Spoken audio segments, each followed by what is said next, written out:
Wala nga ni. Wala. Siguro may ano ka lang sa ano. Wag mo nang ipilit, Gab. Please, wag mong ipilit. Kasi wala naman. Anyways, yun na nga. Ang kulit ni Jasmine Shop. Nakapin comment na nga ni. O yun na nga. Yung sinasabi ko nga, di ba? Di ko na natuloy-tuloy. Kayo kasi pangit nyo kausap.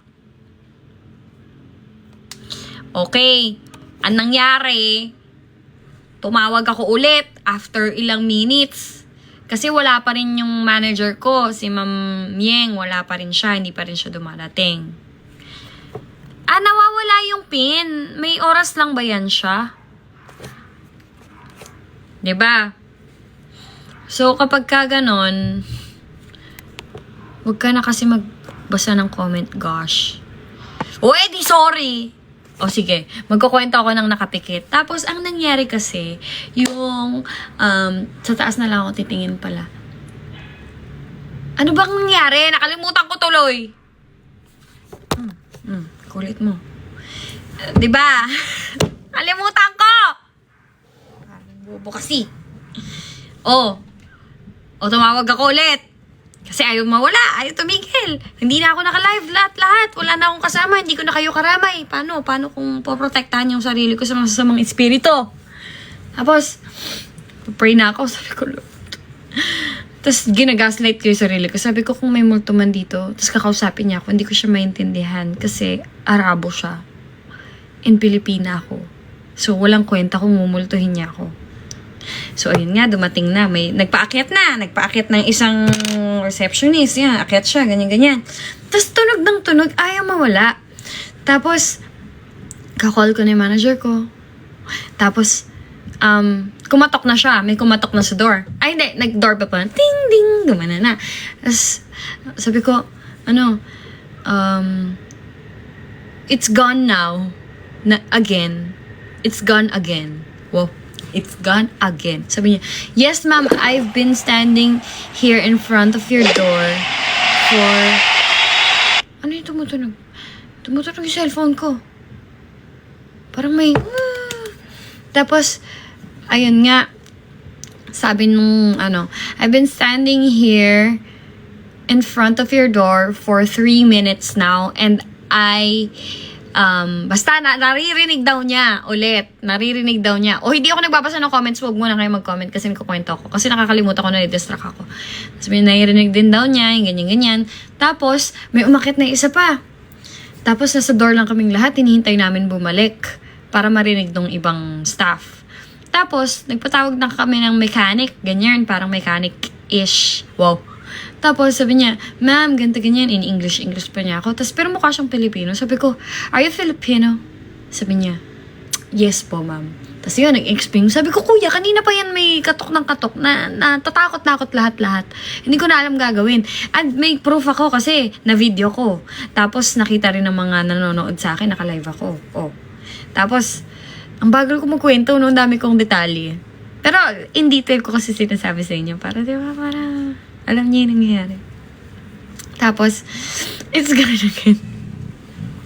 Tapos, dumating na naman. Naka-open yung door. So, may gumagano naman. Tapos, pagka sabi niya, ma'am, equator yan, nasa taas. Tapos, binuksan nila yung equator sa taas. Ang weird, kasi parang merong sa taas. Anyways. Tapos, ayun, inayos niya. Pinalitan nila yung equator. Equator lang pala yun. Pasensya na kayo kung hindi kayo na-update agad, ha? Walang multo.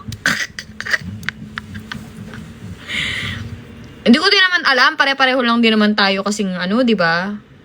Pare-pareho lang din naman kasi tayo. Buntis ba siya? Eto na naman tayo, Hindi, alam ko may sticker na pwedeng ilagay dito sa screen para makita nyo. May picture ba kayo ni Kai dalawa sa Dubai? Sinong Kai? Kai Montinola o Kai na jowa? Sa bagay, hindi ko naman kilala hindi ko naman kasama si Kai Suzon sa Dubai.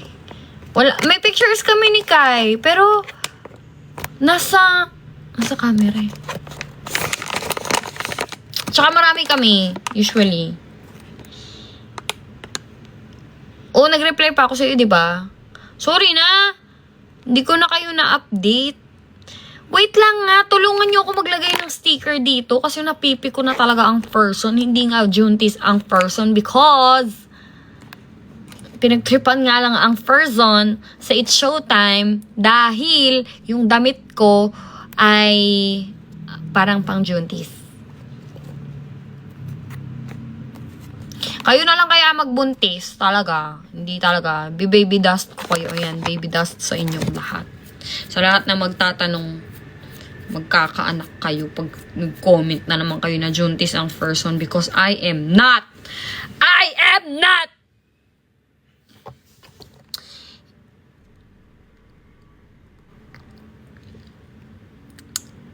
Tiga mo, promise. O, di ba may yung Andrea, nag-chat.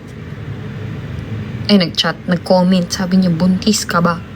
Hindi nga ni. Wala kang ring light, boss. Wala nga eh. Kinuha ni Kai. May nagtanong pala kanina kung anong favorite kong perfume. My favorite perfume is this.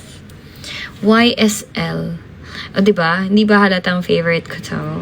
Actually, nakailang ubos na ako ng YSL. Yung una yung libre. Libre ata yung tawag dun. Basta libre.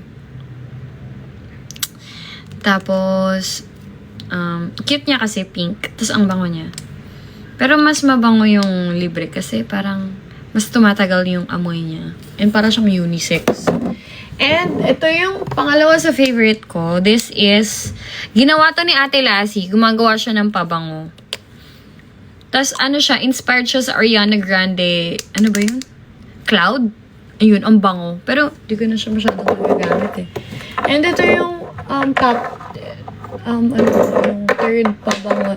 Ay, ang first pabango pala na gustong-gusto ko, yung sa Bath and Body Works, yung Gingham. Ang bango. Ang bango. Tapos ito. Ito yung next. This is my last favorite. I don't use this masyado. Because, nalaglag. Kasi parang natatapangan ako sa kanya. Pero mabango naman siya. This is it. Ano ba yan? Nalaglag ang first one. Ang cute niya. Meron pala siyang parang pink diamond. I've never seen diamonds in the flesh. I've got my teeth on living rings in my base. And I'm not proud. And this is my next favorite. Blue Chanel. Because this is Kai's pabango. Kaya gusto ko siyang amuyin. Kasi pabango siya ni Kai. Amoy Kai. Oo, ay, isa din yun sa ipipin ko. Kasi nga, sira yung tempered glass ko. Kaya malabo yung camera natin for today's video. Yan pabango mo. Yung alin? Yung Chanel. Yung katulad kay Kai. Bango, no?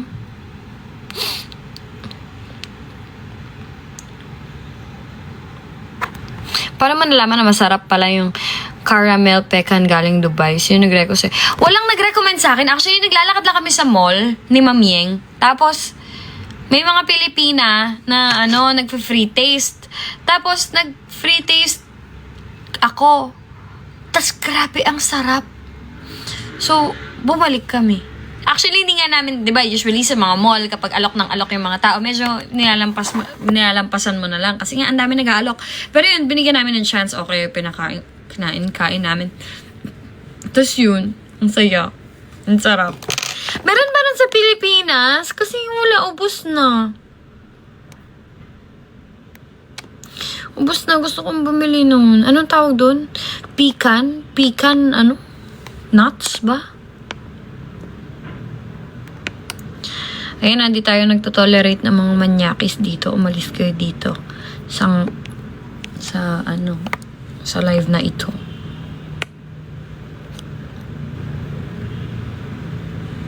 Saan binili ang picancy? Sa Dubai. Pwede po ba mag-live yung bata? Alam ko bawal. Kay Montinola? Ang alin, be? Ano yun, be? Yung amoy, sinasabi ko. Hindi, kay Susan, may jowa. Because they have the same name. Same name ang mga person. Ba't kaya gusto nila yung kay? Bakit pare-pareho sila? Tapos unisex. Oh, unisex. 21 ka pa lang, no?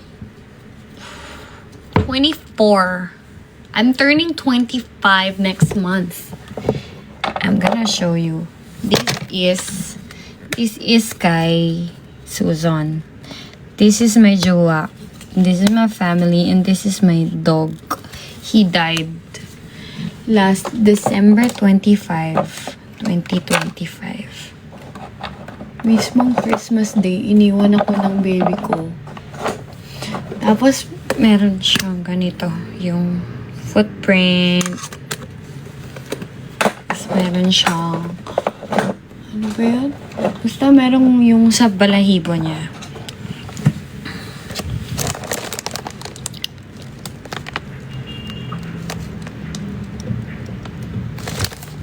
Hindi nga ako buntis! Napipiko na ako! Pagka nakita ko ng 5 nag-comment na naman ng ganun, mag-end live na ako. Napapagod na ako! Sabi sa inyo! Hindi nga ni! Guys, please support Carmel nga pala. We love Carmel. Carmel is the best. Oh, nakakaisang kita na ako. Puntis pa siya. Mag-end live talaga ako. Maniwala kayo. 6 feet ka po ba? Grabe naman. Ang taas ko naman yan masyado. 5'3 lang ako. Si Kai ang 6-footer. 6'4. Ay, ang kulit nyo. Nananadya talaga yan sila.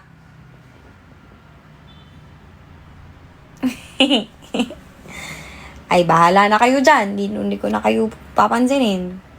Ang pangit nyo kabanding.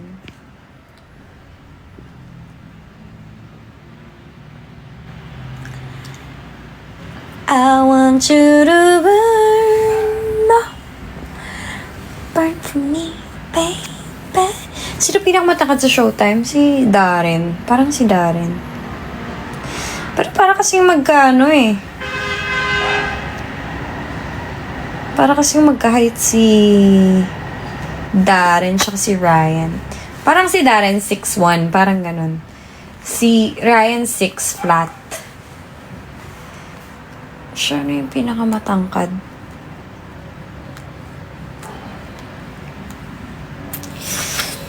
Guys, aalis ako. Grabe, oh, 'di ba? Okay na kayo sa camera ko. Alam nyo, recently, hindi ako nakakatulog ng maayos. Mga 3 a.m., 4 a.m. na ako nakakatulog. Tapos, umiinom ako ng sleeping gummies para lang makatulog ako. Recently, ayoko na kasing uminom nun kasi sumasakit na yung ulo ko. Tapos parang nagiging lightheaded na ako. Paano gagawin ko? Wow, talagang sa inyo daw akong Alam nyo, kayo na lang sumagot dun sa mga nagtatanong sa akin. Nga pala, alis nga pala ako. So, I'm just gonna fix my things. Diyan lang kayo. Hindi ako buntis. Teka nga, tatanggal na ako ng palda. Ito pala oh. Ito yung pakana kung bakit tinatanong nyo kung buntis ako. Ito yung suot ko, no? Ito yung napanood nyo, no? Ito nga yun. Hindi nga eh. Kulit nyo eh.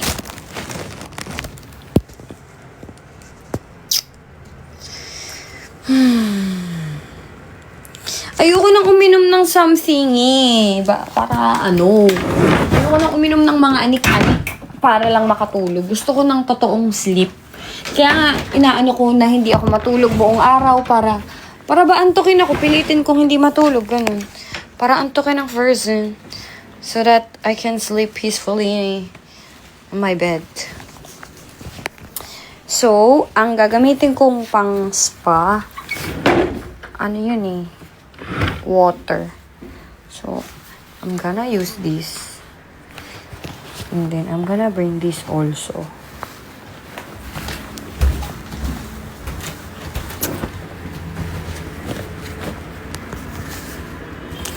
Wait lang, guys. Hindi ako nagko-coffee. Ayoko ng coffee. I don't like coffee. I don't drink coffee. I would like a ring. I would like a ring. I would like a diamond ring. I'm a wedding finger. Nag-ano na ako kagabi. Nag-tea. Baby! Nathan, mag-comment ka. Nakikita kong nagnonood ka. I know you're watching. Nathan Kai. Nathan Kai Susan, comment yes.